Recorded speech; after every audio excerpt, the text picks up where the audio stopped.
அரசியல் களம் பரபரப்பாக்க சூடு பிடித்தது. அங்கங்க பிரச்சாரத்தெல்லாம் ஸ்டார்ட் பண்ணிட்டாங்க. தேதி அறிவிக்கிறதுக்கு முன்னாடியே பிரச்சாரம்லாம் ஸ்டார்ட் பண்ணிட்டாங்க.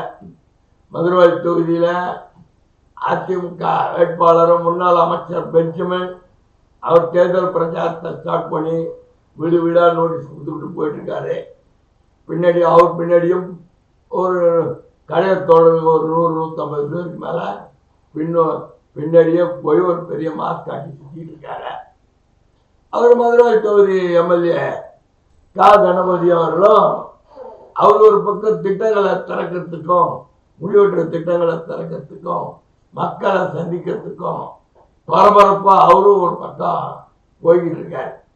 இப்படி மதுரை தொகுதியுடைய களம் திமுகவா அதிமுகவா? இந்த கோணல்ல மதுரை தொகுதி.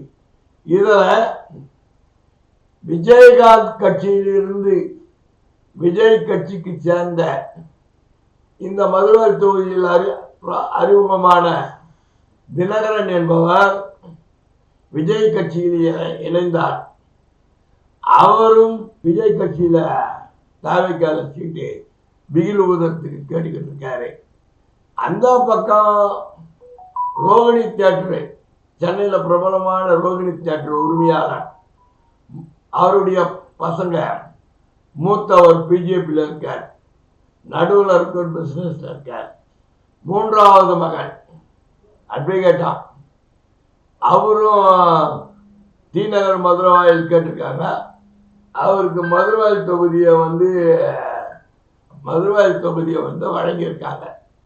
அவரும் தாவைக்கால சுத்துறார்.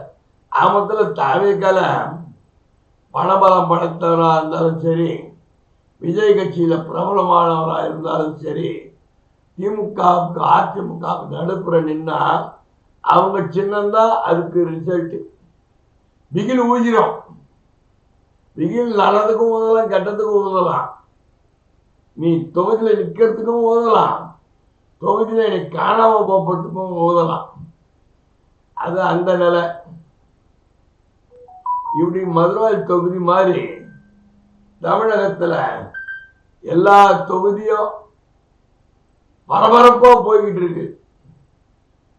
அவரு மு.க. ஸ்டாலின் சொன்ன மாதிரி, திராவிட மாடல் ஆட்சி தலைவர் சொன்ன மாதிரி 200 தொகுதியில அவங்களுடைய களப்பணிகள் 234 தொகுதியில் நடக்குது. அரசு திட்டங்கள் நாளொரு மீறி பொழுதொரு வண்ணமாக திட்டங்களை திறக்கிறாங்க, திறந்துகிட்டே இருக்கிறாங்க. முடிவுற்ற வேலையெல்லாம் திறக்கிறாங்க. இவ்வளவு வேலையா நடந்திருக்குதுன்ற மக்கள் மூக்களை வரல வைக்கிற மாதிரி திட்டங்கள் கோடிக்கணக்கில் திறந்துகிட்டு இருக்காங்க. நேற்று திமுக இளைஞரணி மாநாடு நடந்தது. அந்த மாநாட்டிலேயே தமிழகத்தில் கூட்டணி ஆட்சி வராது, காங்கிரஸ் கேட்ட கேள்விக்கெல்லாம் முற்றுப்புள்ளி வச்சிட்டார். அது இடையில இந்த 2ஆம் கட்ட தலைவருங்க இருக்காங்க பாரு, அவர்தான் மேடையிலே சொல்றாரு, அரசியலுக்கு அப்பால நானும் ராகுலும் இருக்கிறோம், நட்பு ரீதியா அண்ணன் தம்பி மாதிரி நட்பு ரீதியா இருக்கிறோன்னு. அவங்களை மிஞ்சி ஏதாவது நடக்குமா? கிழக்கிற 2ஆம் கட்ட தலைவர்கள் இப்படி பேசிக்கிட்டு இருக்காங்க. செல்வ பெருந்தகையும் அதை ஏத்துக்கிட்டு அவரு ஒரு பாலிசா. ஏன்னா அரசியல் தமிழ்நாட்டில் தான் பண்ணோம்.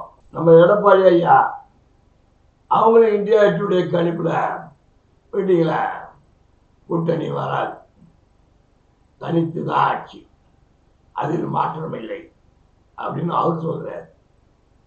அவரும் நயினார் நாகேந்திரனும் அதை வழிமொழிகிறார்.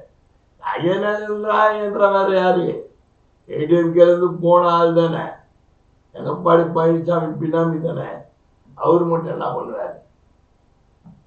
இப்படி இவங்க அம்மணி இன்னும் வாழை திறக்கல, விஜயகாந்த் அம்மணி இன்னும் வாழை திறக்கல, அந்த அம்மா இன்னும் வாழை திறக்கல. 234 தொகுதிகள் வேட்புமனு. ரைட், அவங்க ஒரு பகிரங்க மிரட்டல். ரைட், அது அவங்க பாலிசி. விஜய் நிலப்பாடு, நான் 234 தொகுதி. ஓகே, ஓபிஎஸ் சசிகலா பேச்சியே காணாம நடப்புறார். அவர் மௌனம் தண்டுறாரு. நேரத்துக்கு அறிவிப்போம் அவர் ஒரு பக்கம், சசிகலா அம்மையார் அதே மாதிரி அவர் ஒரு பக்கம். அதனால இன்னொரு ஒரு சில நாட்கள்ல இந்த மாத கடைசிக்குள்ள கூட்டணி முடிவு செய்யப்படும்.